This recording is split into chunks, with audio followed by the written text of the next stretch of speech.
Welcome to the Trading Sliders Podcast. Here we go, episode number 70 of the Trading Sliders Podcast. How's everybody doing out there? I'm Bobby Puckett. Here with me in studio this week, dug himself out of the snow, Kurt the Flash Bennett. Yeah. What's going on, Flash? Not much, man. Had a blast getting over here. Yeah, everybody's dealing with a little bit of snow, or a lot of bit of snow, depending on where you're at. I really don't know how much we got out there. I'd say probably 7 or 8 inches right now. Yeah, you got. Y'all probably got a couple more inches than what we got in Clarksville. I think you got probably 2 or 3 more inches over here. Yeah, but it looks like by the time we leave, we're gonna have 2 or 3 more. Yeah, it's snowing pretty good. So hopefully everybody's staying safe out there. Snowmageddon. Flash and I decided after last week's episode that we are going to make sure we always do this in person. Yeah, if not, it's just going to be Bobby. Yeah, because our over the phone equipment, well, it sounded like we was over the phone. Yeah. So that's something we're really not gonna. And we owe it to you guys to be able to hear us, and you can't hear us like that good enough, I don't think. So. Yeah. But this week's guest, Duane Hancock. People say, "Who's Duane Hancock?" And then I say, "AFCS Sprint Car Race Director Promoter." All right, I think I know that guy. Then I say, Dirt Nerds Podcast, and they say, "Oh shit, we know who Duane Hancock is." Yeah. So Duane from Dirt Nerds sat down with me a few weeks ago back at the Chili Bowl, and we do what we do best: bullshit about racing. Yeah. So it was a good time. We covered a lot of sprint car racing in Ohio, so to speak, because his hands are right in it, and just covered racing trips in general. So it was a good time there with Duane. And we'll say this: go ahead and check out if you already aren't. Check out the Dirt Nerds Podcast. They're pretty cool dudes that been doing this for 12 years. Flash. Yeah, 12 years. That's pretty cool. That's crazy. They're like the OGs. Yeah, they're like the real OGs of podcasting. Yeah. Like, everybody might strive to be something great, but we're all trying to strive to be them. Yeah. So, but gotta thank our sponsors this week, because I actually have the cheat sheet here, so I don't have to do it off the top of my head. Yeah. We say this each and every week, but please take care of the people that take care of us. So if you need anything in this line of work, reach out to them. If you need anything done diesel truck related, reach out to Diesel Boys LLC. They can do diesel pumps, injectors, just about anything that you right now. It's 12 degrees outside, so I'm sure they'll do on-site fuel filters and gel up. There'll be some problems with diesels this time of year. Yeah, there's going to be some issues, so reach out to Brandon Hooker. Yeah, I can't wait to get back to work Monday. Yeah, I bet. Yeah, I bet. So reach out to Diesel Boys LLC. Our deep dive is being brought to you by Kentucky Clutch and Performance. And just like Flash was talking about, he can't wait to get back to work. Same way with me this week. But if you need any type clutch at all for any automotive application, i.e. this week we'll have a bunch of tractors that were used for bulldozers. Yep. Trying to clean. Trying to push more snow than they're supposed to. So I'm sure we will have tractor clutches to fix. But if you have anything, if you tore the clutch out of your Ford Ranger trying to get Granny to church, come see us. We'll get you taken care of at Kentucky Clutch and Performance. Our slider of the week being brought to you by Walden Speed Decals. We've also been super busy the last few weeks getting everything done for the World of Wheels. World of Wheels didn't happen, but Walt still came through and got all the cars done. So if you need any vinyl work done, reach out to Walt at Speed Decals. Yeah, it's still happening though, World of Wheels. I think they moved it to April. Yeah, it's April 18th or something like that. Yeah, it's going to be a little while. It's going to be a little bit. Well, they moved it to Thunder Weekend because everything's going on at the fairgrounds. So it's a pretty good weekend to have a car show. Yeah. That'd be great. Yes.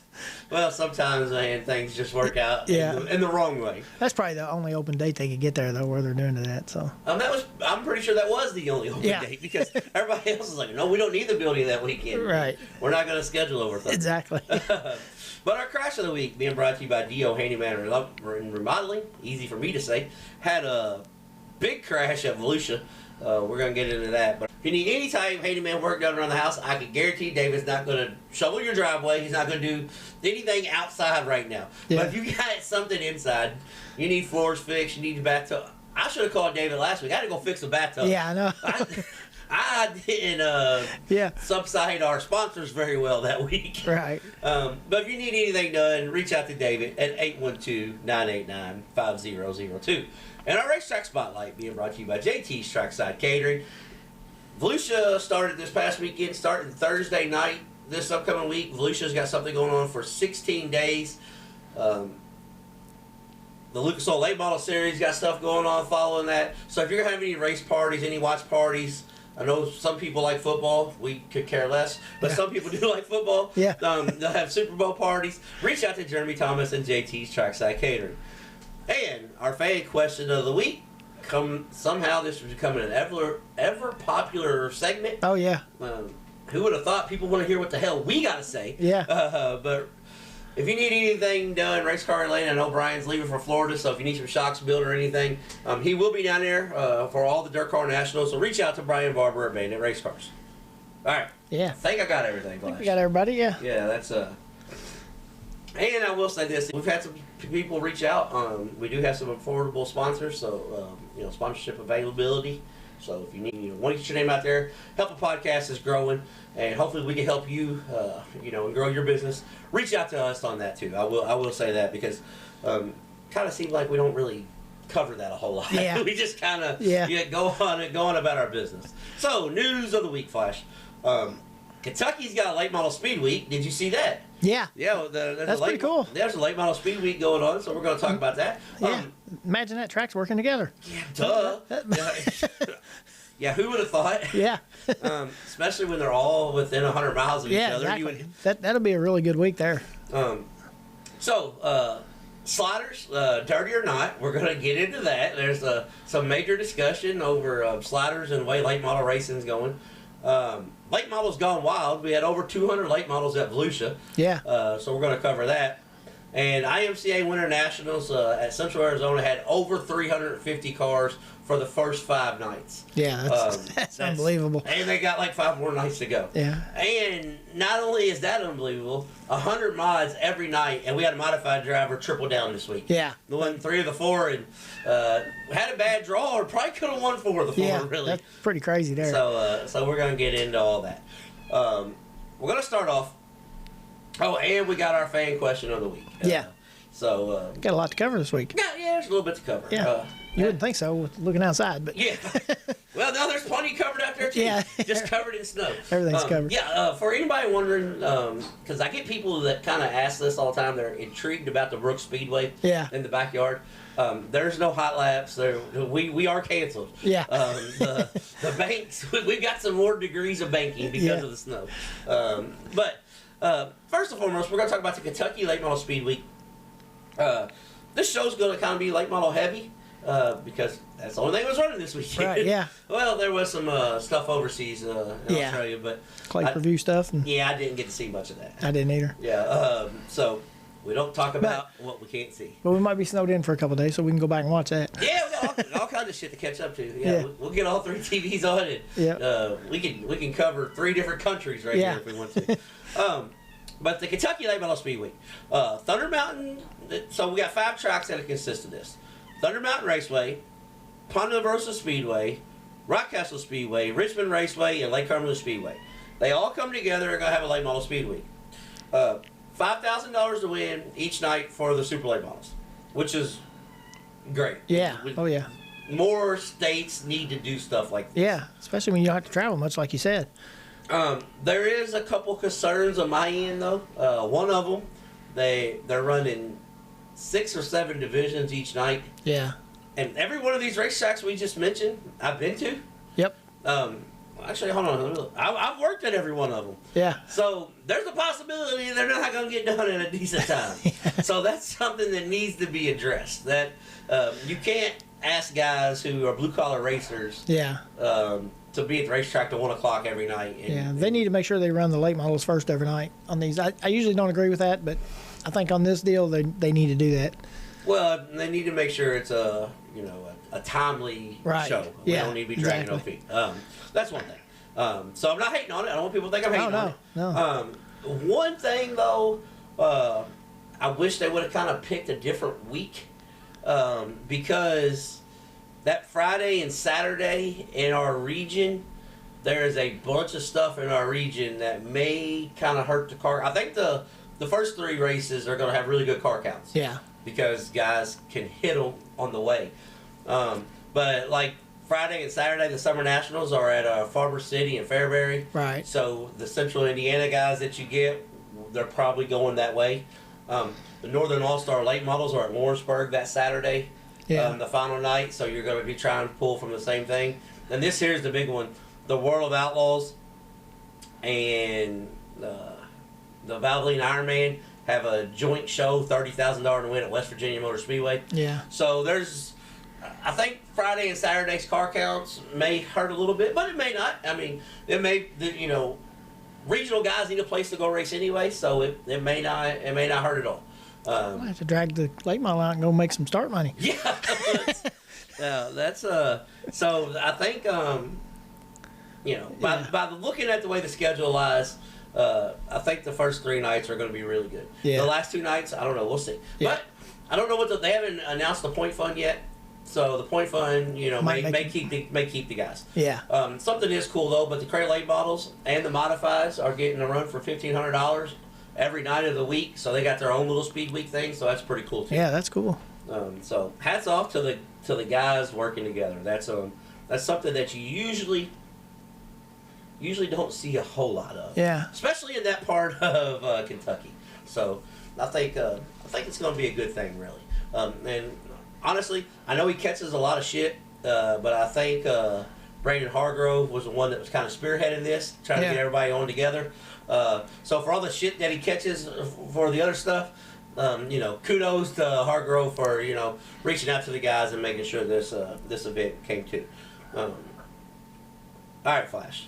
Time for the fan question of the week, and it kind of ties into this that whole late model deal there. Yeah. Before we talk about Volusia and everything, so fan question of the week. Sam from Florence, Kentucky. Sam says he's a huge late model fan, but he feels like the supers are going in the direction of NASCAR. It's like 25 teams competing, and all the regional teams seem to be running crates. This is a 2-part question. Yeah. How can we save super racing? And should tracks run super late models weekly to help? You want to go first, or you want me to go first? Well, I don't know. I mean, I was watching last night, and probably 90% of the crate cars that ran last night were former super late model drivers. And I think it just has to do with cost. I mean, running up and down the road, and it just costs so much to run a super late model anymore. I mean, it's crazy. I hope it doesn't keep going that way, because I don't want to see just 25 guys every night. And you got 2 series, and they're both probably gonna have 25 guys every night. But we had 44 cars with about 3 or 4 major series guys setting out. Right. So basically, we have 25 in each series. Yeah, exactly. And like I said, I remember this show at Volusia. You'd have 75 late models every time they opened the gates there. And what was it, 44 this week? I think was the high number. Yeah, but this is a newer event. Next week, Volusia, because it will, what's that, consolidate, where you go to the next event. Right, yeah. It runs in conjunction with the Lucas Oil. So you'll get some Lucas guys, like Devin Moran is going down next week. Like, there's a bunch of guys that didn't go down because I see where Josh Rice put he's going to be gone for 45 days. Yeah. So a lot of people can't be gone for 45 days. Right, yeah, unless they're a racer that's getting paid just to race, But, well, here's the thing. I don't think running super late models weekly is going to help the situation. No. That's just going to hurt it. Because that's going to take guys. Super late models can't race for $1,500, $2,000. It's at the point that, it costs $10 a lap to run your super late model. Right. That's what it costs you to run a super late model. And that's not counting pit passes, getting to the track. Yep. That's just tires, fuel, and just tires and fuel. That's what it costs. It costs roughly $10 a lap. So you run, a 40-lap feature. Right. You can't race for $2,000 because every car is spending the same $10 a lap. Yeah. So running weekly isn't the answer. Maybe running bi-weekly with another track can help or something. Run special events, but this is where regional racing needs to thrive. Yeah, but honestly, the 604 cars now, they're almost as fast as what the supers were 10 years ago. You know what I'm saying? And they put on just as good a show now, because them cars have advanced more than what they should have, to tell you the truth about it. But they're pretty much full blown late models now with just a little bit less horsepower. Yeah, that's I mean, they've got. Well, crate racing gets a bad rap. Yeah, it does get a bad rap. And when we talk about Volusia, we're going to talk about the racing because Michael Page showed everybody you can pass. Yeah. I mean, he passed 20 cars to go to victory. So. Yep. Exactly. But I think what hurts super late model racing is, obviously it's the cost. We can't, deny that it's the cost. Yeah. But guys aren't racing like they used to. No. There's no, we got guys now that run modifieds, they get in a modified, and as Joe Duvall said, they're just happy being modified racers. Right. They're happy to win their races. They don't want to go challenge. And I know a lot of it has to do with cost. It does.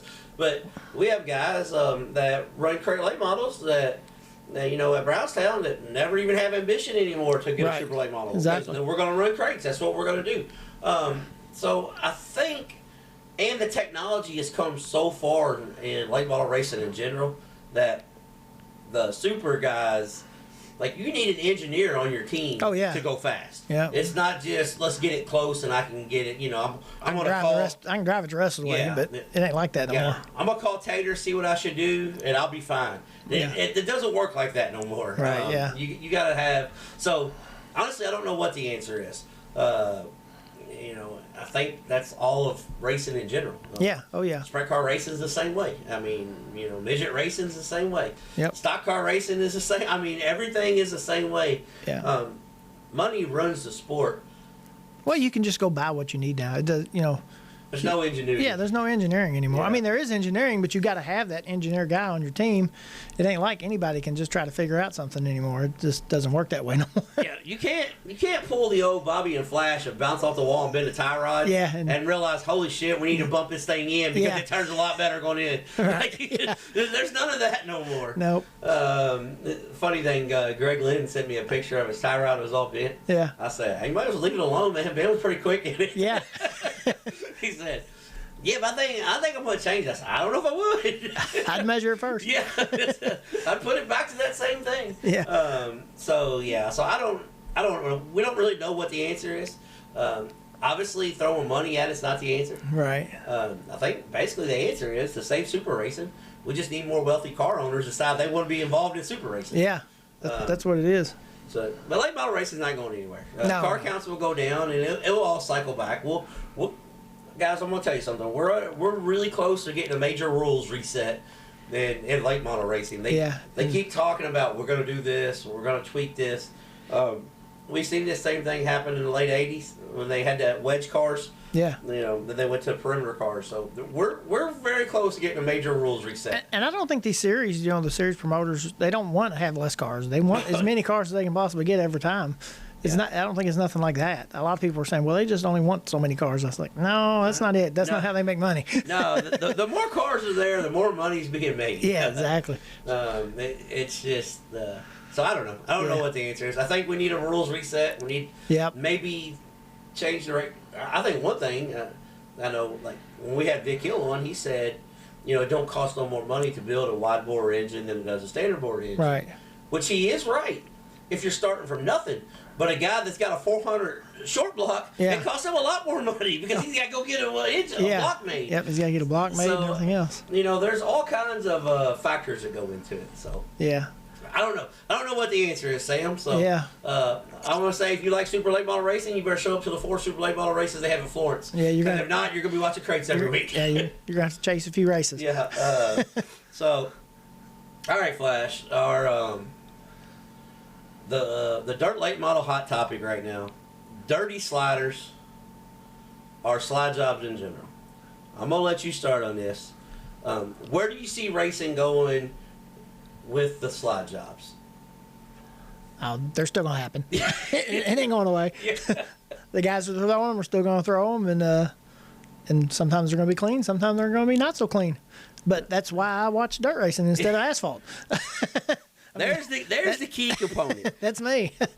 If they do away with slide jobs, I mean, you might as well just go watch an asphalt race because it's going to be. I seen some sliders this week that they said was dirty. That they were a little dirty, but they were avoidable. problems. The guy getting slid could have backed off just a little bit, just like the other guy did in the feature. So I mean, it's just. Well, here's the thing about it, and I got a different take on this because slide jobs and late model racing and slide jobs and sprint car racing are two totally different things. Oh yeah. Slide job and late model racing is, I mean, it's to an extent the same way as sprint car racing. Yeah. But you need to break the guy's momentum. Right. That's the reason why you slide the guy. Yeah. To break his momentum. And when you slide across his nose, these cars are so aero dependent. Guess what? His car, it breaks his momentum. The car gets tight, slides up the racetrack. And that goes back to maybe rules. Something needs to be tweaked on the rules. Yes, exactly. So don't be bitching about the slide jobs, okay? Yeah, gripe about the body spin on all sideways. Gripe about NASCAR technology. I was looking up. This is a little off topic here. But no, anyway, we don't go off topic. But anyway, I was watching last night, and they were showing some of them cars sitting there on the lineup chute, and just the amount of time that people have put into the breather deflectors. Yeah, turn them to the right it's now. crazy. Yeah. I mean, they're made like the one on Hudson's car. It's like they probably spent 6 hours building that thing. It's unreal. I don't think it. I mean, I think it's a special. They built it themselves because it's crazy. So those guys are doing stuff in the wind tunnels and stuff like that. So. Well, and put it this way. Yeah. Rumbly, Longhorn. Yeah, they're going. They're going to learn. So, the name Longhorn came because Justin Labonte is from Texas and he started building a Longhorn chassis. Right. There's a reason why the Longhorn chassis from Texas is built in North Carolina. Yeah. Because they have North Carolina resources. Right. I mean, it only makes sense. Yep. That's the reason why they're there. And a NASCAR guy, hey, we need to try this and see if it makes a difference. You know what I mean? Yeah.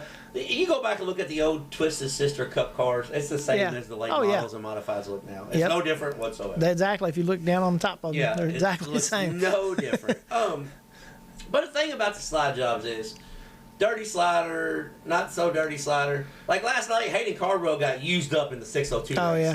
Yeah.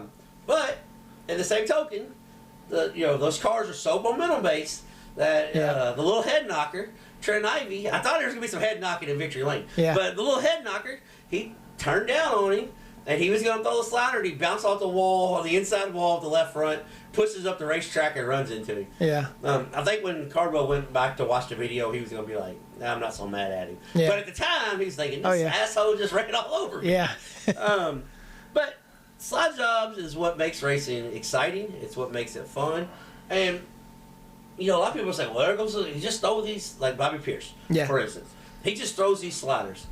Well, there's an art to throwing sliders that you don't destroy your shit and somebody else's shit. Right, yeah. Occasionally, let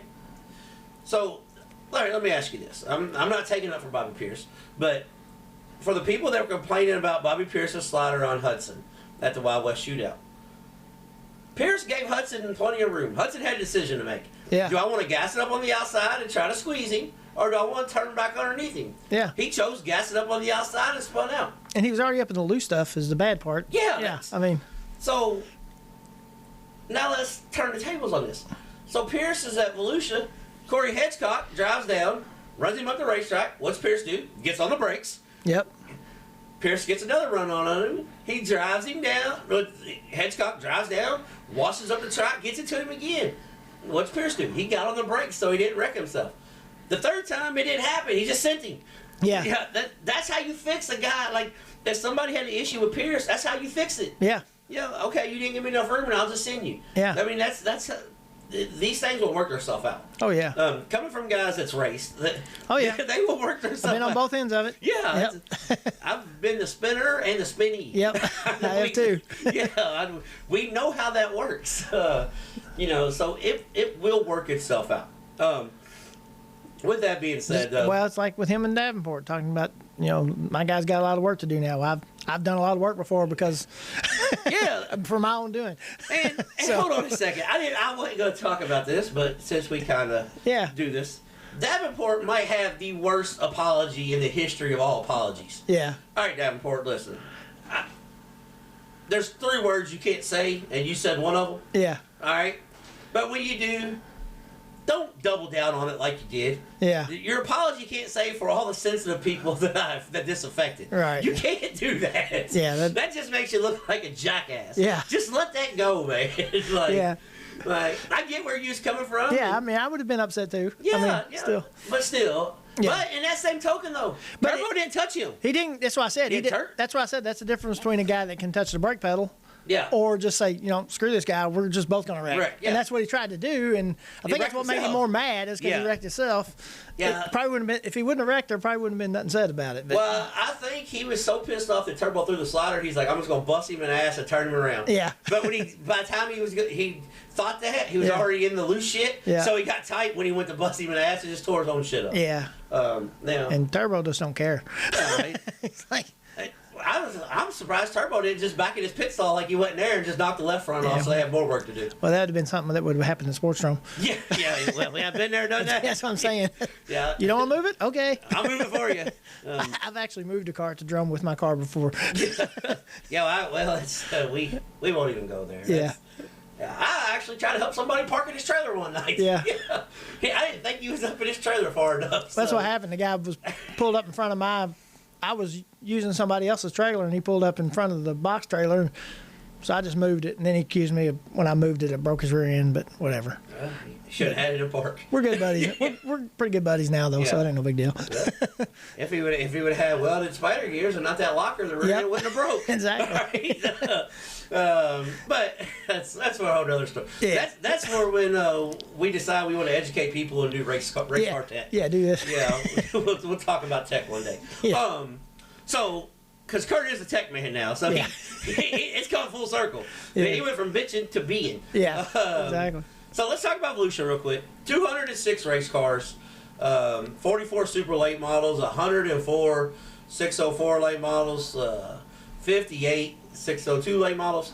Thursday night, Chris Madden. First off, the Infinity house car is pretty fast right out the gate. Oh, yeah. So whoever's going to have these rules committee, you might want to go in Eastern Kentucky and roll by Wells Motorsports Shop and see exactly what they're doing. Yeah. Because they're pretty fast right out of the gate. Yeah, both cars were. Well, hold on, Flash. So I'm going to give you a little inside baseball here. You know how maybe, just maybe, we may know somebody that does tech on a national tour for late models? Yeah. Maybe, just maybe, they may be having a powwow. I don't know. This is hearsay. Yeah. You know, but maybe, just maybe, we're not going to have no more bolt-on clips. Yeah. Because I'm thinking there's some cars out there that's got some bolt-on clips with some neoprene washers With some where trick they're flex stuff, yeah. Yeah, so I think there's going to be when I said a major rules reset is coming. Yeah. I was told from somebody very prominent that it's coming. Yeah. So Yeah. so we'll discuss that when it comes. But, Yeah. But Chris Madden right out of the gate, quick. Madden takes the win over Nick Hoffman and Brandon Shepard. Turbo blew a motor up and destroyed a car when the motor locked up. Right. And had to take an emergency provisional. And one thing, did you follow any of Turbo's social media stuff this week? Not Okay. a lot of it, yeah. Well, there's a few guys taking some shots at Turbo. And me and Turbo, Oh, he, yeah. he gave them right back. I think I seen a couple of you talking about it. Okay, he gave them right back. Yeah. So, first thing we'll talk about is, Turbo advances 18 spots, runs fourth.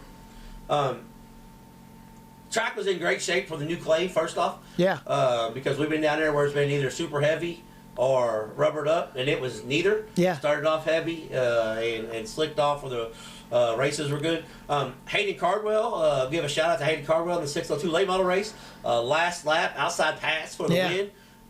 If anybody knows who Hayden Cardwell is, he's an East Tennessee, well, let's put it this way. If you know, you know. Yeah. He's an East Tennessee hot shoe that if somebody puts that kid in a super late model ride, he's going to win many a race. Oh, yeah. The kid can flat out drive. Yeah, he's so good in that car, though. I mean, as far as not losing his cool when something happens. And Yeah, because he could have lost his cool a couple times. Yeah. But, I mean, he just gathers it back up and goes on and passes them guys. Yeah, he was fine. So that was Thursday night. Everything good. Not a whole lot of drama. So Friday night at Volusia, Hudson O'Neal took the win. Turbo ran second, and Tim McCready ran third. Yeah. McCready started 11th and ran third. And Tim McCready is he's a guy we talked about last year a lot. Yeah. That people were throwing dirt on him. You know, Yeah. he's washed You're up. done. He's You're washed done. Yeah.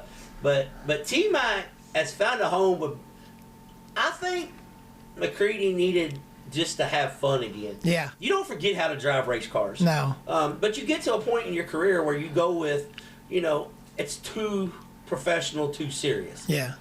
Yes, this is a profession for a lot of these guys, and yes, they do it for a living. But you also got to have fun. The reason why, you know, guys go to race for a living because they're having so much fun doing it as a hobby. Right. Then they want to go do it on the road. Yeah, so we're going to do this for a living now. And I think T-Mez, I know T-Mez has fun. Yeah.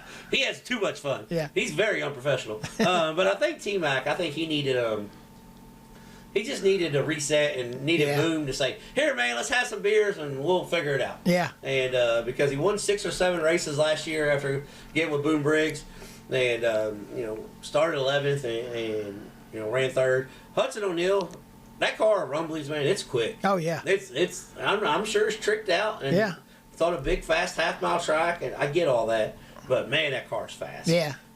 Bobby Pierce decided he's gonna slow him down a little bit on Saturday, but but it is a fast car. So, but yeah, overall, Friday night's races were really good. Hayden Cardwell took another win in the 602 race, so he was going for a trifecta. Did you see where Wyatt Coffey, the 12-year-old? So for people who don't know who Wyatt Coffey is, remember this name, okay? He's a Millbridge kid. He runs the micro sprints at Millbridge. Grew up racing go-karts there.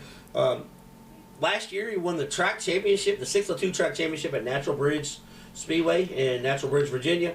It's not an easy place to run. It's a pretty demanding racetrack. Yeah. And he also won the 602 Middies Late Model Touring Series and the Elite Racing Series Touring Series Championship as a 12-year-old. Now, 2 things to notice about him. Kid's calm, cool, and collected. He's also the biggest damn 12-year-old I've ever seen in my life. Yeah. Looks like a linebacker for the New York Giants, but he the kid though, man, can flat out drive. Yep.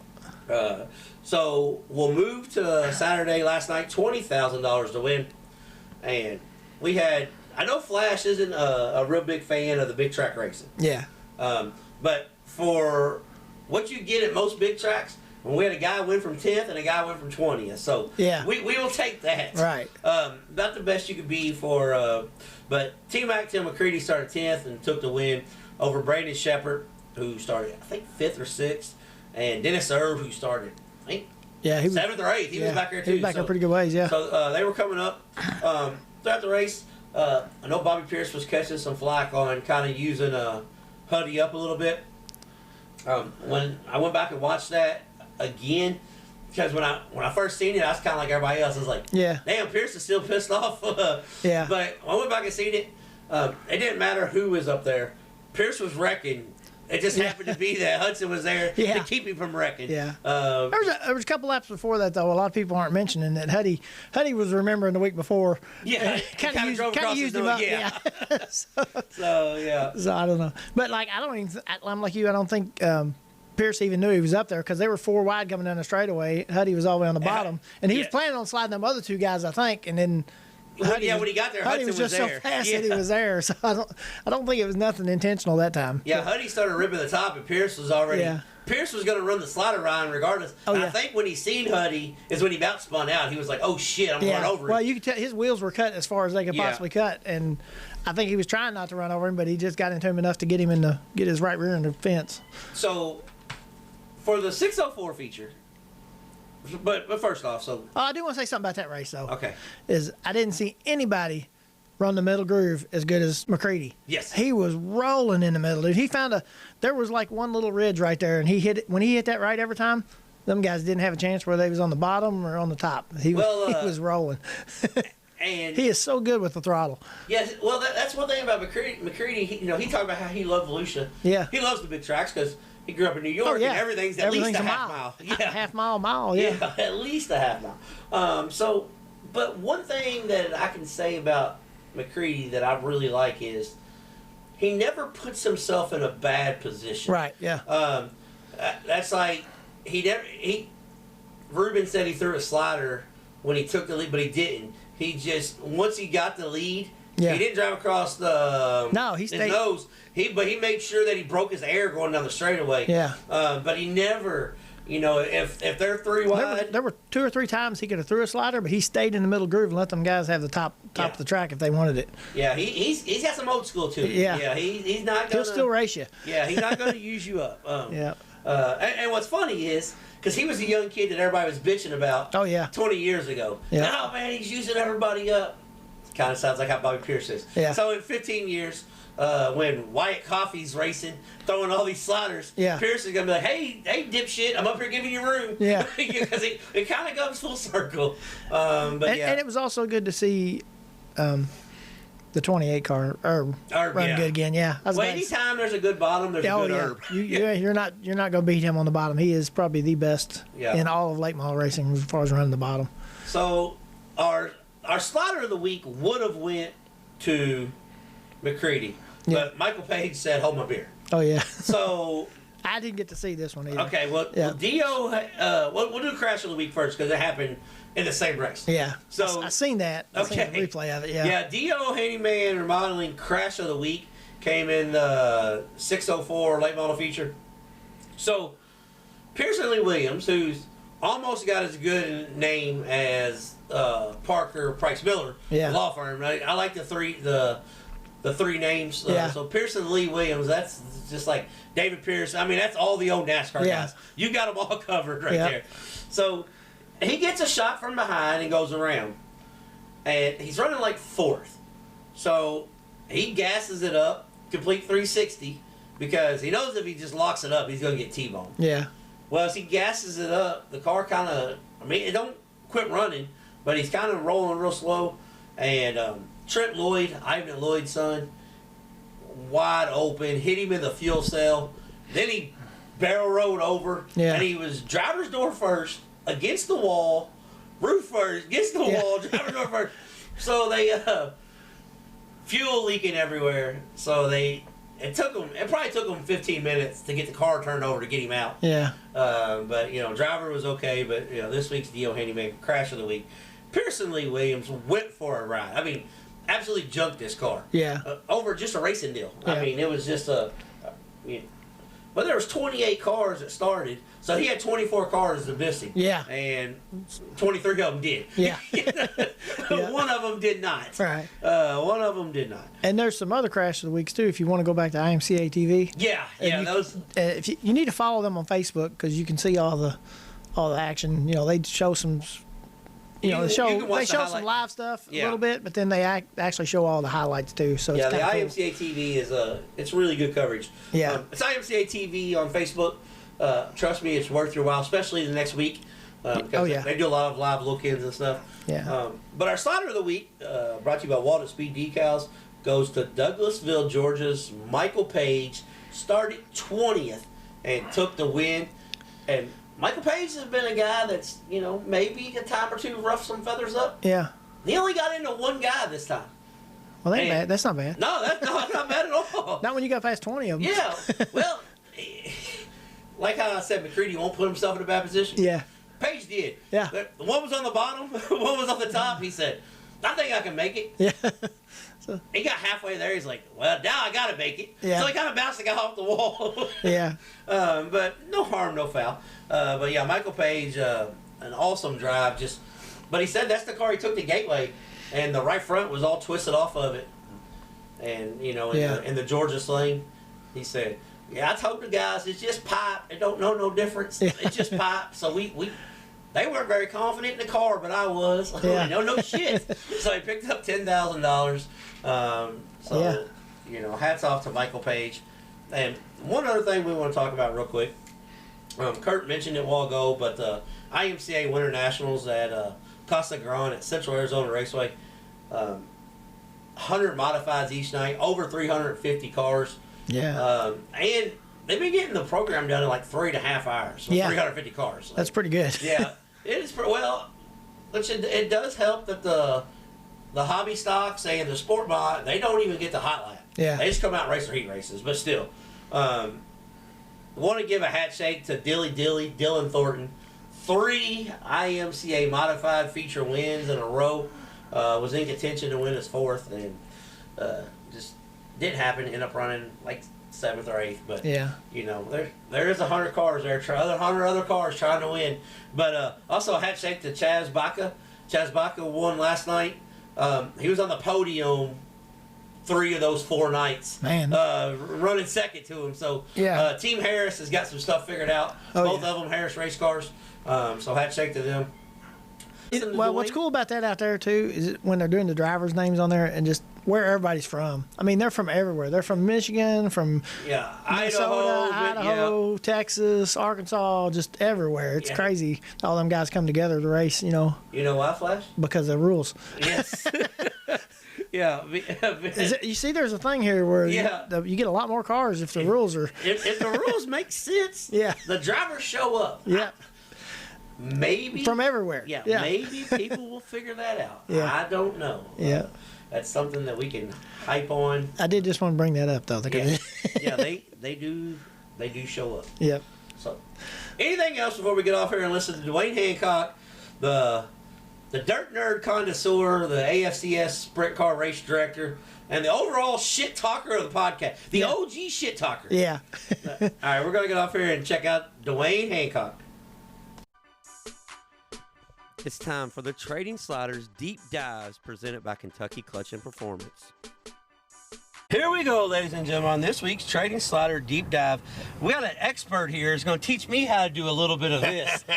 I don't know about that. We got Duane Hancock, better known as the Dirt Nerds Connoisseur. Thanks for coming on, man. Hey, thanks for having me. When you contacted me, I'm like, hell yeah. Anytime we get, two guys that love racing, we can bullshit about racing. That's right. And so I appreciate you coming on. First and foremost, you travel to a bunch of races all around the country. Run a series. Been doing a podcast for like 6 or 7 years now. It's actually, we was trying to figure it out the other day. It's probably more about 11. Damn. See, that's... Then I actually have my own radio show too every Monday, which I called into today back home, that we live stream on TuneIn and on the radio station and the airwaves there. So when we've been doing that, that's been about 12 years. So needless to say, you've done this for numerous of years. People ask me this, and I want to ask you this. How do you find time to do all of it, for one? And two, with being so heavily involved in racing, it's a niche, as much as we think it's the greatest thing in the world, it's very niche. Oh, 100%. So how do you do it over and over without getting stale? Right. Well, and so the first thing, how I do it all the time is I don't sleep a lot. I really don't. There's sometimes, everybody's sleeping in this week, and I woke up at 5:30 this morning because we went to bed about midnight, and five. If I'm in bed 6 hours, usually my body's like, get your ass going. So well, we got a little bit in common there. So that's one reason, but not just so my work. I worked for a guy that let me run his store forever, and then I ended up buying it, and I got a good staff, so I can get away. But a lot of it, as many races as I go to, I drive back and forth that night, and we'll take a week here and there. Obviously, this week when we're 800 miles from home, but just a lot of hours and such like that. And yeah, it's crazy because years ago, my uncle, he's been a photographer since he got out of Vietnam, and he's got like Foyt and Unser and sprint cars and all that stuff. Well, he started keeping track of races. Like, well, you should keep track of them. So I have been for a long time, and in the last 10 racing seasons, I figured out. So this year I got 25. I got to 88 races, and I'm like, well, let me check the last 10 seasons. 833 races in the last 10 seasons. I'm like, wow. How do I do that? Well, that's and the reason why I say that is because we used to go roughly. We made 100 3 times before. Yep. So we go all the time, and people ask me all the time, and like, how do you do it? And I'm just like, I didn't know you couldn't. Right. You know what Exactly. I'm saying? Like, it's one of those things because you can follow along on Dirt Nerds and stuff, and you'll be like, yeah, we're going to go to Pennsylvania this weekend. Yeah. And it's kind of the way I am, because, we have other couples that are friends. They're like, y'all are driving to Tulsa 2 weeks in a row? Like, Right. Yeah, what the hell else are you going to do? Yeah. Yeah. Well, that's what I said. I said, I don't know what normal people do. I know what racing people do, because that's what normal with me. And that's what a lot of people's like, well, you're gone 80 or 100. I said, well, if I'm 100 nights, which I've done 101 one time, so I'm gone 100 nights. I said, that's still 265 days at home that I could be going to a damn race. Yeah, you're doing normal shit 265 days a year. That's enough. That's way too much, Well, with running the AFCS and being a part of that, how much time does it go? Because I work for a series, I announce for a modified series, so I know what we do with our schedule. We've got 24, 26 races, but you guys are upwards of 45 races. I mean, how do you, when you put together a schedule, do the tracks just work together and you kind of manifest it, or is it how's that whole relationship work? The tracks. So I got it pretty sweet, because Attica and Fremont both are very well. That's why it exists, to work with each other. So yeah, they kind of like, okay, here's the dates we got open, and we've done a little bit with Millstream, and I got other tracks asking me and different things. But yeah, it's just kind of like, here's what we got. What do you think? And it's basically went from there every year. So yeah, it makes it pretty nice. Well, you're very opinionated about sprint car racing in the state of Ohio, because you're engraved in it. Yeah. Do you think with the way you have the All-Stars coming back, which isn't a bad thing, it's great, but with the way sprint car racing is spread thin in Ohio, because there's only X amount of cars that you're going to pull from. Yeah. What do you see the state of sprint car racing this year and going forwards in Ohio? This year's going to be very interesting, because and we got another series. I don't even know what the hell it's called, to be honest. Southern Indiana, I did, but I forgot. So we got 2 Southern Ohio series. We got Fast. We got us at AFCS, and you got the All-Stars, and Attica and Fremont race weekly. Sharon's picked up their game and racing a lot more than they was. Then you got Mansfield. That's doing their own thing. Yeah, they're not involved in anity. Yeah, they're just screw you. We don't give a shit who's racing. Yeah. We're scheduling a race. So yeah, there's gonna be some nights. Because we're kind of unique. Because say Fremont races on a Saturday, but Butler's only 2.5, 3 hours away in Michigan. Then, like I said, there's some Saturday night Pennsylvania tracks are 3 hours away. So you could have literally 5 tracks running within 3 hours. Now we're gonna have 6 some nights, and depends what Atomic does too, off and on. I mean, so I think it's gonna be very interesting. I think it's gonna be great for the teams, because they're gonna be able to go on a Saturday night and make the main anywhere they go. And the way they follow each other's social media, they know where they can go and make most money too. Exactly. Yeah. So I think it's gonna be great for the teams, because I don't think anybody's gonna have more than an A main. One, they're all running the same night. Yeah. Nobody's gonna have 30 cars. Everybody's gonna have 20 to 22 cars. Yeah. Which is great for the teams, because then everybody gets paid. But A main money, but for the racetrack, who needs the back gate? Yeah, Yes. you're cutting off another $2,500 right off the top. Right. So it's gonna hurt the tracks, and it's gonna hurt the fans, because fans are gonna go somewhere thinking, oh hell, we're gonna see all these cars, because I mean, fans like us know, but the casual fan just man, the sprint cars are at Fremont tonight, or Millstream, or Mansfield, and then they get there and there's gonna be 20 cars, and they're gonna be like, wow, yeah, just where's pay all the cars? $35 to get Yeah. Then they're gonna look, well, hell, there's 5 other races tonight. Yeah. So I think it's gonna be great for the teams, and I hate to say it, but local sprint car racing, it's down to what, 14 or 15 tracks in the whole United States that race weekly sprint cars, 410s now, because it's so expensive. The family teams are disappearing. Well, I do majority of our racing in our off weekends, and I'm not working with the series in Indiana, not non-wing. And when we lost Gas City, I mean, it sucked, because Gas City was an incredible racetrack, but it actually helped racing in central Yeah. Indiana because it funneled those cars Yeah. into 2 other tracks. Now Paragon and Putmanville every Saturday night are they're good. loaded. And now Circle City picked up, so you got Bloomington and Circle City Yep. bouncing off each other. The only one that's struggling is Lawrenceburg, and that's just because they're away from everybody. Yes.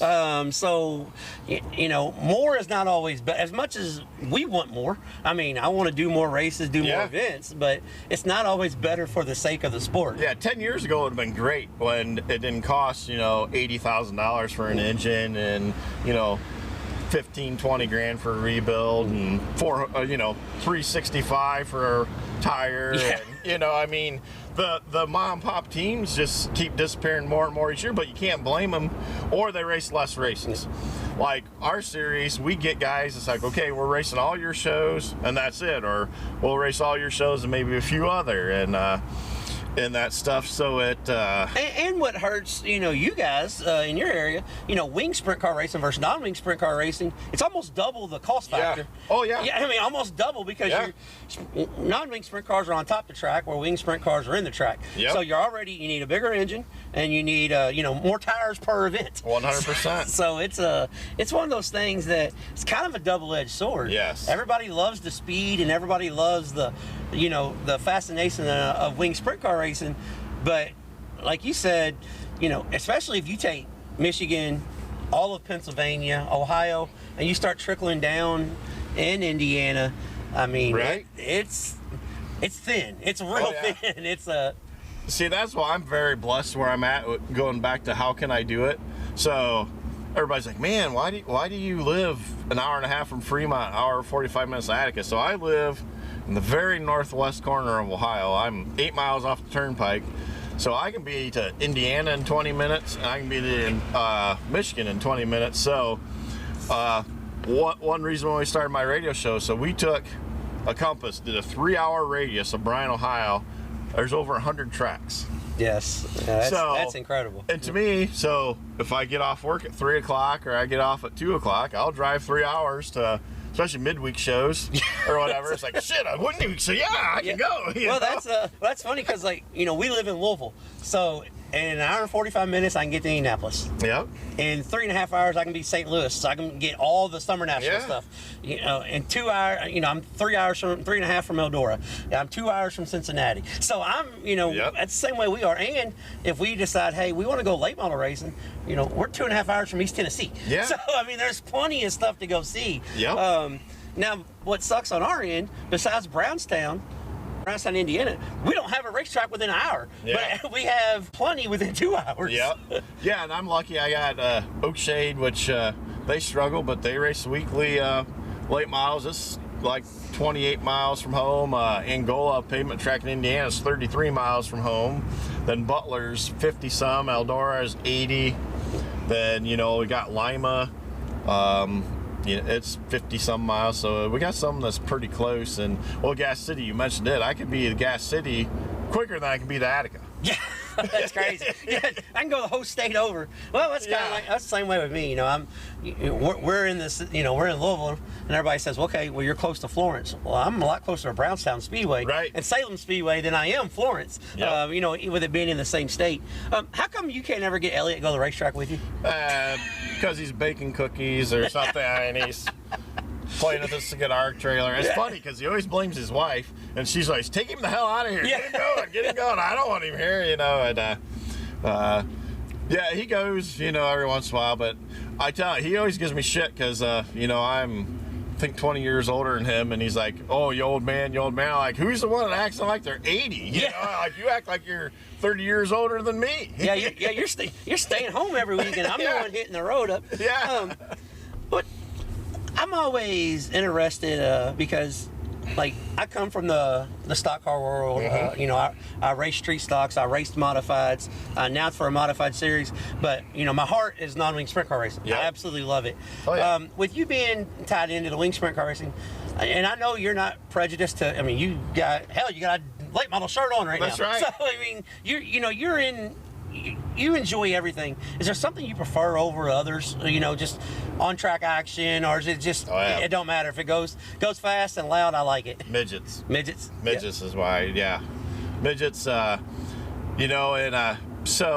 one thing of doing a series is, I don't want to say I get sick, because going back to use kind of like, how do you not get burnt out? Like Ohio Sprint Speed Week, I used to go all the time. I haven't been to it since I started the series. Yeah. We've been to Pennsylvania Midget Week. We went to Eastern Storm.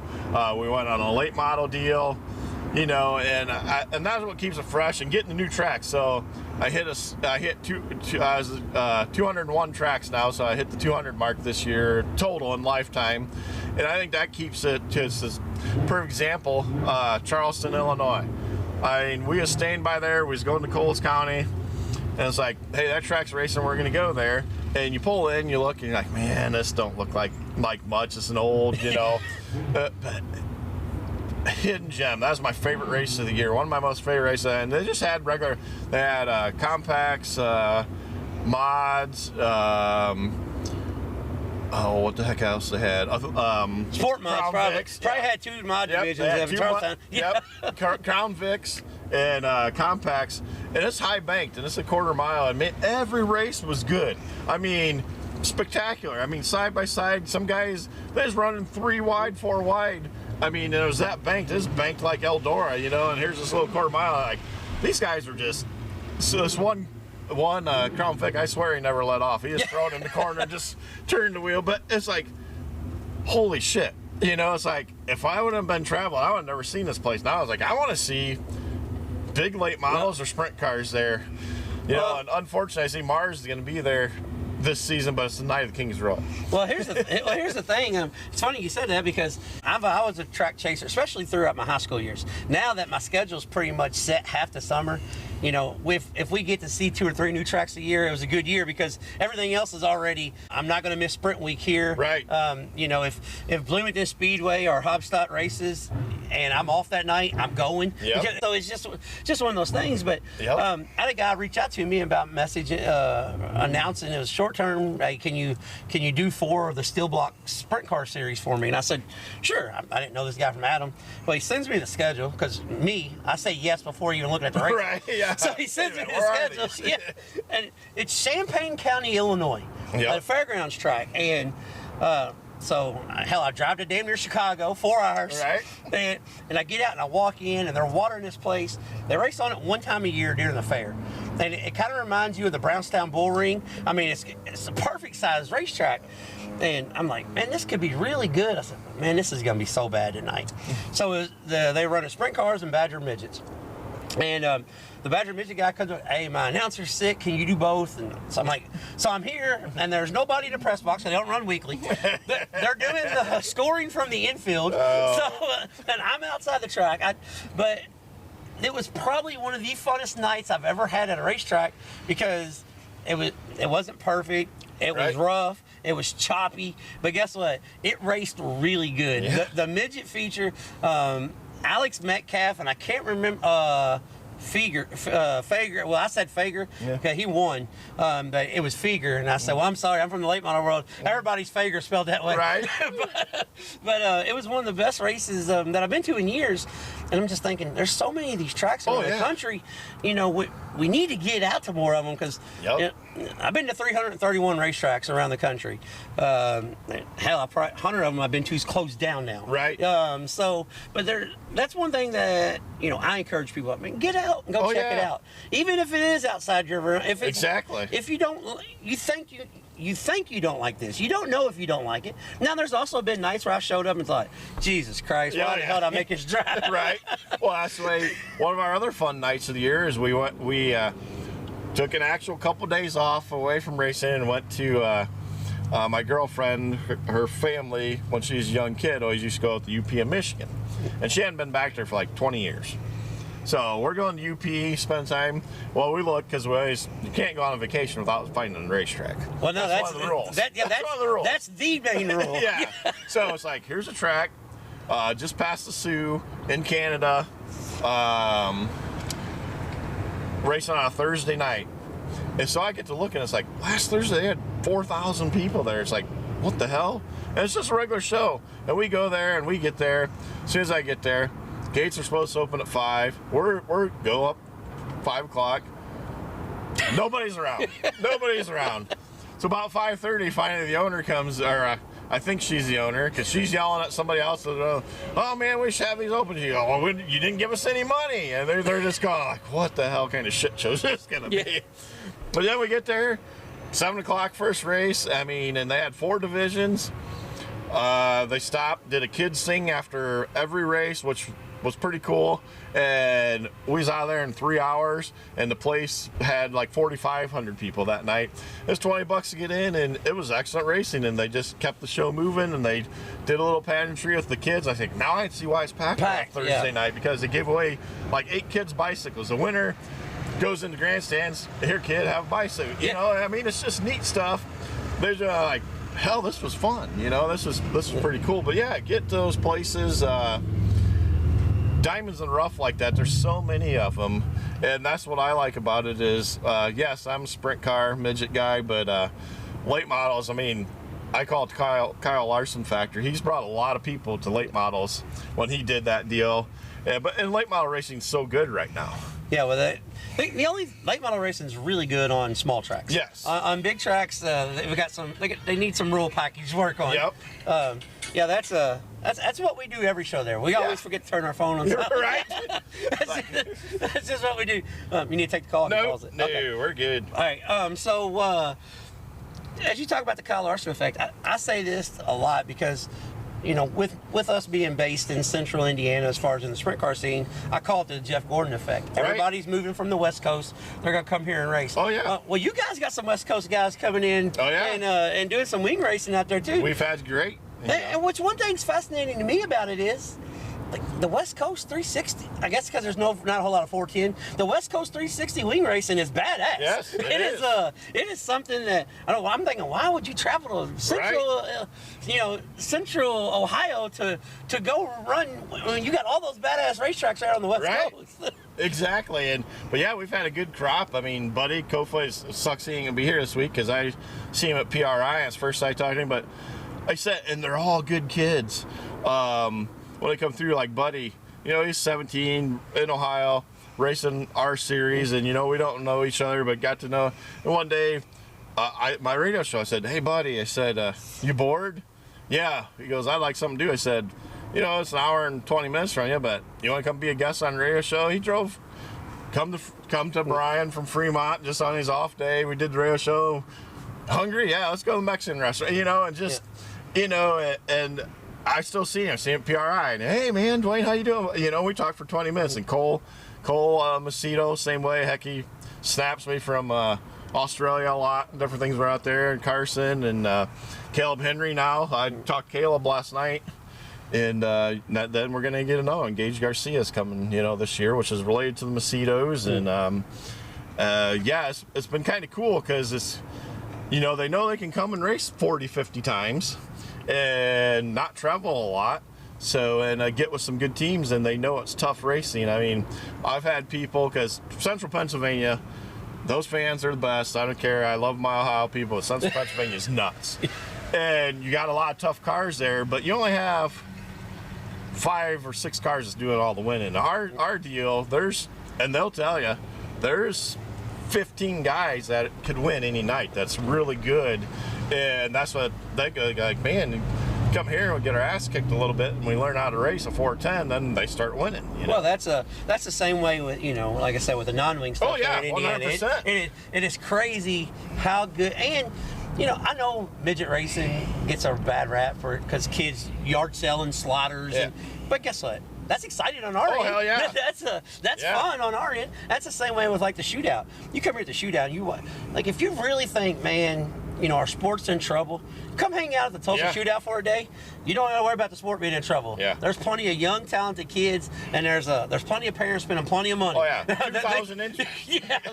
There's plenty of stuff. But you know, when you see those kids progress, and that's what I like about what you guys do, and you know, like when I pay so much attention to Central Indiana, you see, you know, forever Kyle Cummins was a one-track wonder. Yeah. Now he is a household name. Yep. And you know, you have the same thing, you know, over where you guys are. I mean, hell, Darren Nida a few years ago couldn't find himself to the racetrack, more or less around the racetrack, and now, you know, he's becoming a competitor. Oh yeah. So you know, winning there's races, doing good. Yeah. You know? So there's a great kid too. That's what I enjoy.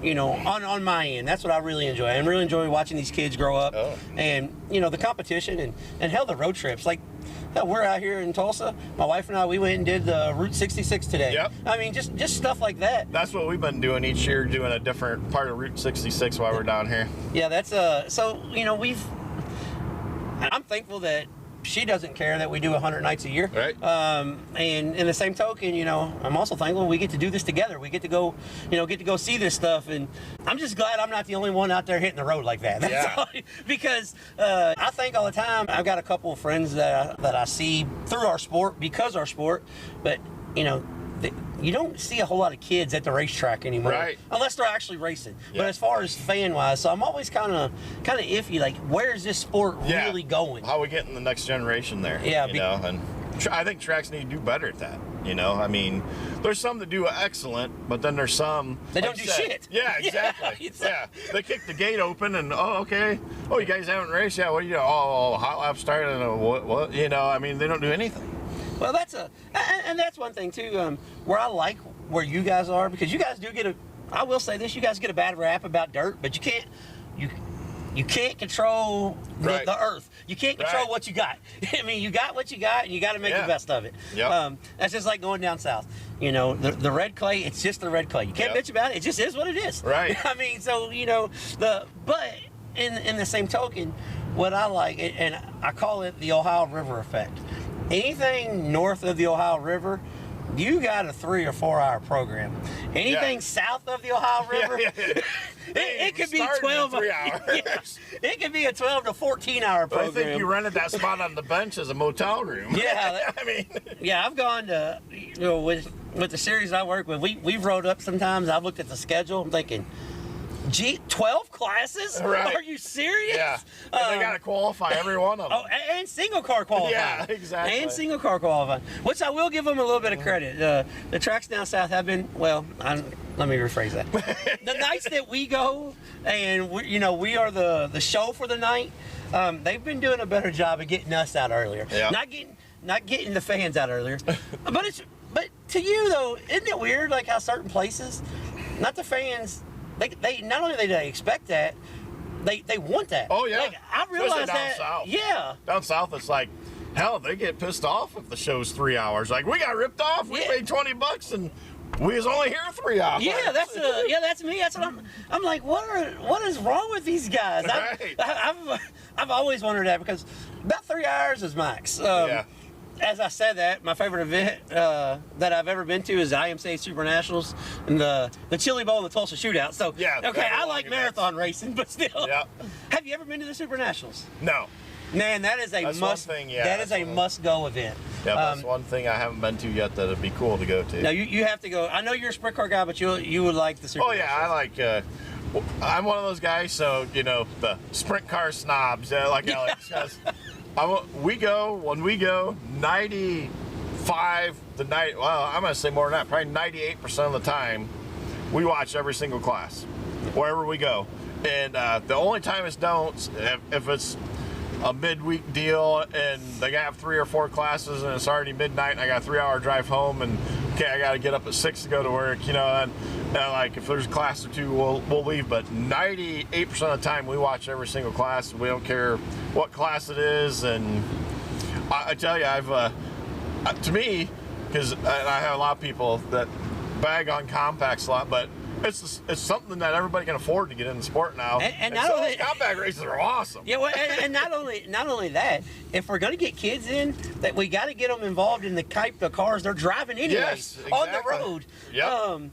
Well, see, you got to make it fun. I mean, those guys, you'd think they're racing for the 30,000 or 20,000 to win, and they're racing for 200. And I mean, they're just beating the shit out of each other, having a good time, and it's a good race. Well, that's us. We got a 3-hour rule. That's 3-hour drive, and I need 3 hours of sleep. Yep. So if the race is, I'm gonna go watch what I want to watch, but I try to stay for the most part. But like I said, with our series, and if we're racing the next night, and I got a 3 or 4 hour drive overnight, sometimes I don't stick around, but for the most part, I try to watch everything. Yeah, as well. that's the way to do. When the BC 39 first started, so I'd drive back and forth. And the first couple had rain delays, and that one time I never went to bed because it got over with. It's like, okay, so it's gonna be 5 when I get home, and I get up at 6 to go to work. Well, then I don't know, I hit a Yeti or something, because it was funny. I destroyed the shit out of my car. Yeah. It wasn't a deer, and even the body shop. I'm going, 60 miles per hour, so you think there'd be blood, fur. There's nothing. They're like, did you hit a telephone pole? Like, no. I'm like. And I told the State Patrol, he's like, I was only a few miles from home, so I call, I said, hey, they're like, can you drive your car? I said, yeah, it's not overheating yet. So I get it home, and by the time I shut off, shit's leaking everywhere. And so it's like, well, I ain't going to bed. And he goes, where's you at? I said, I mean, really close right here. He went out, he goes, dude, your license plate's laying in the middle of the road. Like somebody just pulled it and ripped it off and laid it in the road. He goes, there's no hair, no blood, no nothing. Body shop guy. Because, I mean, the bumper's so far and done. He goes, dude, he goes, what did you hit? There's no blood, no nothing. So I must have been a Yeti, yeah. I don't know. That's funny. But, some of those, and I'm sure you've had those nights, you don't get any sleep. Yeah, there's a lot of that. One of the stories that I laugh, did you have 3 flat tires on one trip? Is that what it was one time? Yeah, we've had, back when I was going to Chad Wilson a lot, with the trailer, we had 3 flat tires on one trip. I had a flat tire out here the first time I ever drove out here. So my uncle brought me back out here years ago. We flew out here. Well, then... see, you're a sprint car snob. You right. flew out here, yeah. Right. And so then the next time I came back, it was just me and my dad the first year. And we left a day late because there's tornadoes all through this way. So, okay. Then we get here, and it's one day still doing just the rookies the first night. So then I blow a tire on the Oklahoma Turnpike, and you couldn't find a tire. So then put a donut on the Oklahoma Turnpike, the speed limit's 75, everybody's going 100. So I had a lot of stagger because the rear tire. So, and I was like, wow, what the hell did we come out here for? Yeah, I paid to come out here. Yeah, we've had some deals like that, but that's all part of traveling and that. And it's funny because the group I have, so John Ivy, that's raced forever in our area, him and his girlfriend AJ come out with us. This is our 3rd year together. Well, we've had a group up to 10 or 12, but since I've got my girlfriend, all of us come out together last year, and that's what we do. We'll just hit different playoffs. They're like, we freelance today. Okay, we're gonna go here at this rooftop bar in Broken Arrow. Then we're just getting car and freelance, and somebody sees something, yell. We're gonna pull in. So we do that on some of our trips. It makes it fun too. That's the way most of our trips go. Hey. I tell people this, and they think I'm bullshitting, on the podcast, because I kind of try to pull back the curtain, just like you guys do. I try to say, this is what we did, and all right, the races were great, the races sucked, but 9 times out of 10, the trip itself is more fun, more enjoyable than the event. The getting there, the Waffle House waitress at 2 in the morning that, wiped the mayonnaise off on her pants. I mean, just so many different things. Oh, yeah, and we always try, like I said, it's harder at night, but if we go to lunch, we always try a local place, a mom and pop, or, just a family-owned place instead of a chain. And you meet some pretty cool people. Like, I went to Wilmot, Wisconsin one time, and I thought I was at my aunt's kitchen. You go in this barn, and I mean, it looked like it was a regular... it's this couple older ladies, and it looked like using their kitchen. Oh, you must be in town for something, because you're not. We know you're not from here, And we went to a sprint car race in Missouri last year. The same exact thing happened. We pulled up at a pizza place, and we pulled in there. We're like, yeah, this place looks nice. And we sat down, and the lady goes, "What are you guys in town for?" And I was like, "Well, how'd you know we're in town for something?" She goes, yeah, nobody comes here to eat before 5. I'm like, well, 5 hot laps start. Yeah. We got shit to do. Yeah. 5. So that's funny. Well, I don't want to keep you all night, but I appreciate you coming on and I appreciate you having me. and just bullshitting with us. And you can find them on Dirt Nerds. They've been doing this. I said 6 years. Of course, it's 12. Yeah. It's about like anything. I always lie about my size a little bit. Right. Yeah, so just a little. Well, and I don't tell everybody when it started I was in Elliot's parents' basement either. We won't talk about what happened. That's just part of it, man. Yeah, that is just part of it. It's funny because I didn't know Elliot. Really? And he come up to me at Millstream one time, and he was writing for some stock car magazine, and he goes, "Hey," he says, "I want to do an article on you." He says, "I'm from Archbold," and he told me his family, so I knew some like his cousins and uncles in that race, so I knew just knew of him, didn't really know him, and he goes, so I go, we interview. And then he's like, "Well, I got this little podcast I'm doing, and my cousin does it, and he don't know that much about racing, but he's okay, and would you be interested in coming on?" So I go on, and he gets hold of me a couple weeks later. He goes, "Man, that was the highest show we've ever had." He goes, "Listeners." He goes, "What would it take for you to do every week?" Well, we can try it, and he goes, "Okay." I said, "Where I go?" He goes, "It's probably going to sound weird," but he goes, "Yeah, I come to my parents' house and we're going to go in the basement." I'm like, what the hell? Do I need to share my location with somebody? Yeah, you gonna kidnap me here?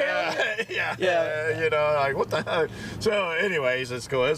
It's really cool, and it's turned into, it's crazy. And I'm sure you get the same thing. Is like, I'll be somewhere and somebody will just come up to me and say, "Hey, you're Duane from Dirt Nerds." Like, how the hell do you know that? They're from Missouri, or we have a bunch of Australians and stuff that it must be a thing, because I have a bunch of Australians that listen as well, and I'm like, and Great Britain, I'm like, really? Like, okay. I had a couple from Great Britain come up to me, little 500. One day we're sitting there, last time I was a little 500, we're tailgating, drink some beers, and they come up, they're like, "You're Duane, right?" I'm like, trying to understand them. Yeah. They're like, I'm "Oh, something." we listen to Dirt Nerds. So like, no shit. Well, that's we get that a lot. I'm just, I'm shocked that people want to hang out and listen every week. And one thing too that we try to do, because we don't want to be the same as everybody else. Right. I have a live guest every week. Nothing over the phone, live in person. So we try to do something that's just a bit different. Yeah. In the same token, we all kind of pull from each other. Oh, yeah. Hey, I like what they do on that. I'm going to do that. I'm going to do my twist to it. So, hell, we've even started some little bitty short video bobs, like YouTube reels. Yeah. That now, that was all talked about for us, but Elliot's lazy. Well, see, we talked about it, and I was the one that said, Kurt was like, "Yeah, well, let's do it," and I'm the one that does it. So it's I'm not real good at it yet, but hell, we can. And we're getting a few thousand little clicks a day just off that. Yeah. So you never know, you know what I'm saying? Right. But I appreciate you coming on and thanks for having me on. taking the time, and we'll do this again some other time at a racetrack. Sounds excellent, because I go to Indiana a lot. Well, my girlfriend's family's all from Indy area, so we go back there a lot. So now, there's no better place in the world than Indianapolis, Indiana, in my eyes. Now, my wife, on the other hand, she'll shoot me double birds on that, but Indianapolis, Indiana is no place better in the world. But like I said, I appreciate it. Thanks for coming on. And as he says, he's just Duane from Dirt Nerds. That's right. That's nothing special, man. I'm the idiot that can talk into the mic, and that's about it. Thanks, man. Yep, thank you. All right, Flash. That was a fascinating conversation there with the podcaster OG from Dirt Nerds podcast, Duane Hancock. Appreciate him taking time, meeting up with me. As he said on their show last week, it was one of the, like, Duane gets in some of the same shit I do. Yeah. Like, I called him like, "Hey, meet me outside, black SUV." All right. It's like people tell us, just show up here to Salem. I'm like, okay. Did you listen to the podcast this week? Yeah. It's like, but maybe you need to drop a pin on me or something so you know where I'm at. Nah, I'm all right. Said, no, he's from Kentucky. He's all right. Yeah, he's all right. Yeah, he's a racer. But we appreciate Duane coming on and talking AFCS sprint cars, talking sprint cars in general, just, this crazy life of beating up and down the road, going to racetracks. A lot of people, and this is going to sound funny coming, because I just assume that everybody does what we do. Yeah. And then once you realize, no, there's just a few people that do what we do. Yeah. Everybody else kind of sticks to their own bubble, their own small circle. I just always assumed that everybody drove across country, went to the races, multiple weekends. I mean, well, that's because that's what you've done all the time, Bobby. Yeah, I mean, forever.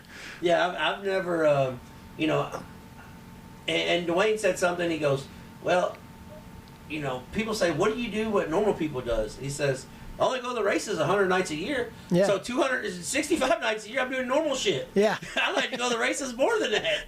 And it's funny that he said that, because that's the way I feel. I was like, I never really, you know, I never really thought that people only go to the racetrack 15 times a year, 20 times. Like, that's never crossed my mind. I'm like, what? Well, when I was racing, that was it. You know, 24 nights a year is when I went. When so, you went, yeah. You know, it was totally different back then. You know, it was the same racetrack every night. So, well, I had Charlestown thrown in there when it was racing. So we had 2 nights a week sometimes. But yeah, till I started getting out got a dirt car where I could go run different racetracks, and started figuring out what it was really about. You know. Well, that's made a huge difference in what I like to do now. Well, that's why because sometimes I hear people say stuff and I get aggravated. I'm like, you cannot be serious. Yeah. But then I think, like, they just don't know. Yeah. Like they really don't know. They really don't know. Like, yeah. So I can't get aggravated at them for not knowing, you know, said late model racers started in modifieds, or not knowing that, you know, all sprint cars aren't created equal. Right. You know, people, like, I've had people from the paper world say, oh, those little cars. I'm like, what are you talking about? Yeah. Well, I seen them at Freedom Hall one. I said, no, you seen a micro sprint. Yeah. Well, they're the same. I'm like, no, they're not. Yeah. And I hate it when somebody goes to like a dirt track for the first time that's been to asphalt track, and it's one of those nights when it's 112 degrees and it gets dusty and everything, and they're like, oh, this was like all the time. I'm not coming back. It's like, no, you don't understand. It's you need to go on a good night when it's. Well, it's just funny to me, Yeah. and that's one thing, you know, about you know like Duane with Dirt Nerds. You know, people need to get out more. You know, we talked about traveling and get out of your own circle. I mean, you don't see a race car wrap and immediately think, oh my God, they copied off said figure 8 racer. Yeah. Said figure 8 racer already, you know, he's already copying off a said late model racer who's had shirts made for 5 years. I mean, it's just crazy. It's you know how people, you know, stay in their small circle, and that's okay. Yeah, I mean that's fine. If that's what they like doing, but it's really cool to get out and see other places. I mean, I've been to racetracks for. I mean, I went to racetracks for. I was like, man, I'm never going back there. But then I've been to one, you know, that I can't wait to go back to every year. Yeah. So, you know. No, that's just one of those things where, you know, it just never really dawned on me. You know, I was just like, it's just like this year on our series. There's like 5 new tracks that I haven't ever been to that I get to go to this year. Yeah, that's pretty awesome. Me, I'm really excited about that. Yeah, a couple of them I tried to take you to. We just never made it there. Yeah, we tried to, because some of them have been running when we've been on our way back from other tracks. Yeah, we're like, hey, we're going to stop in, Flash, and check us out. Because some of those tracks will still be running. Yeah, exactly. But our racetrack spotlight being brought to you by JT's Trackside Catering. I have not been there, but Flash has. So the Swainsboro Raceway, Sunday and Monday coming up. The Hunt the Front Super Dirt Car Series, $10,000 to win each night. And I think they got $3,000 or $4,000 win crates also at the Swainsboro Raceway. So Flash, tell the people about Swainsboro, because you stopped there on the way back from Florida not too long ago. Yeah. Swainsboro is really cool. It's a 3/8 mile, I think, and it's probably it doesn't have a whole lot of banking in it, but it's one of them places where they still run right against the wall. So it's a even later in the night, it got big sweeping turns. So even later in the night, when you think they wouldn't be up on the wall, they're still running right on the wall, and it's really cool. And what's cool about it is the grandstands is probably about 6 feet from the wall. So when I sit coming off 4, and they're driving at you. Oh, they look like they're running right at you. Yeah. It's a cool place, and man, they got a really nice concession stand that you can get, you know, food in the front, and they got an area to sit out front and eat if you want to. And they've also got a huge building built behind there where they cook stuff in there, but they got like a bar in there with TVs in there. So I guess, which being where it's at, it probably gets really hot there, you know, in the summertime. Yeah, so I'd say you could go in there and sit in there and actually watch the races, because they got like closed circuit TV up there. That's pretty neat. So that's really cool. So I've seen it on TV, and it's one of those places. Actually, I actually told Kurt, like, hey, somebody told me this is a place that you need to stop by if you're coming through. And Flash was like, all right, bet. Yeah, but when I first walked in there, though, I was like, oh, this is not going to be good. Yeah. You know, just the way the track looked to me at first when I got there.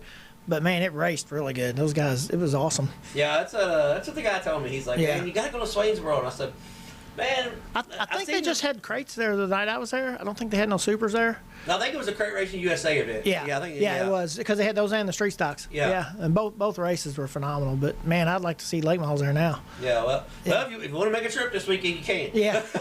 If we want to get out of the snow, Yeah. the snowmageddon that's still snowing. I don't know if we're going to get out of the snow. Well, and this stuff ain't going nowhere for at least 2 weeks. They said. Yeah, they said end of February before it gets above freezing, probably. Yeah. So it's not going anywhere. Well, I'm gonna see some races before the snow melts. I promise you. I'm headed south. I don't know when, but I am. Right. Because this year is ridiculous. Yeah.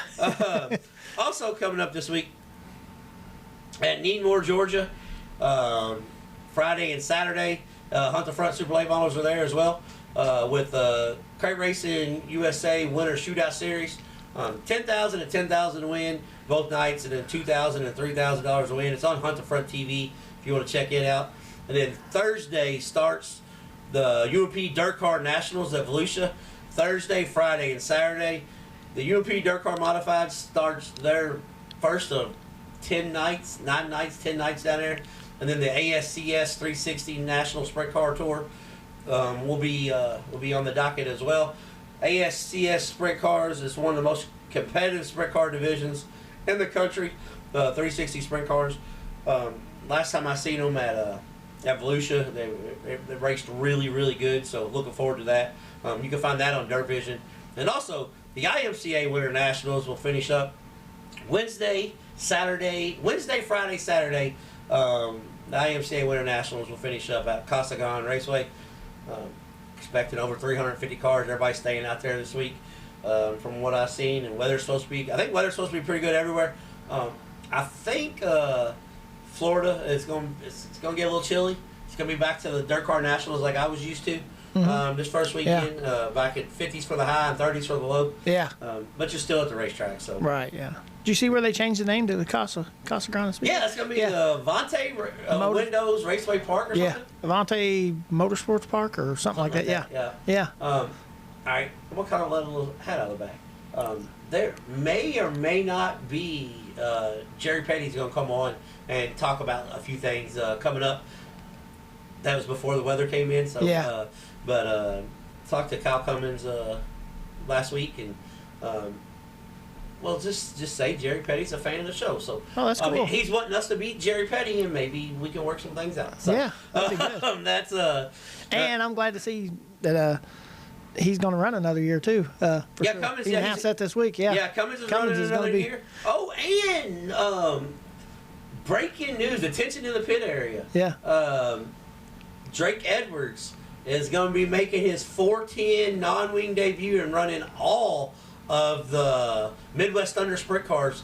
Cameron LaRose and Drake Edwards are running the whole series. Well, I say the whole series. About 4 of them they're going to have to miss for Kyle stuff. Work for Kyle. But that's going to be awesome. We're going to have 3 sprint cars coming out of Princeton, Indiana for every week, basically. So that's pretty awesome. Those are good kids. Yeah, hats off to Drake Edwards. Nobody had worse luck than Drake Edwards at Chillyville. That was horrible. Every time I felt sorry for him. Yeah, it's about as bad as it could have went. Yeah. But, so that's it. You got anything else before we hop off here? No, I don't think so. Everybody try to stay safe because it's this is coming out tonight and it's going to be like this for a week. So it's not like it's melting before the show comes out. Yeah, so everybody be careful out there and check on your neighbors. Check on your neighbors, And make sure you bring your dogs and cats in. Yeah. Because it's going to be cold for the next 2 weeks. They need a place to stay inside. And everybody went and got bread and milk. Yeah. Not us. Tanya put us on a diet. We got water and tortillas. Yeah. So that's. Well, I had to go get milk because that grandson's pretty much living at my house right now. So, which he usually does anyway. But he's 12 years old now, so he likes to eat a lot. Yeah. Hey, I feel it, man. Yeah. I like to eat a lot too, but I'm on a diet. Yeah. I was just like, what the hell? We go to Walmart. There is packed.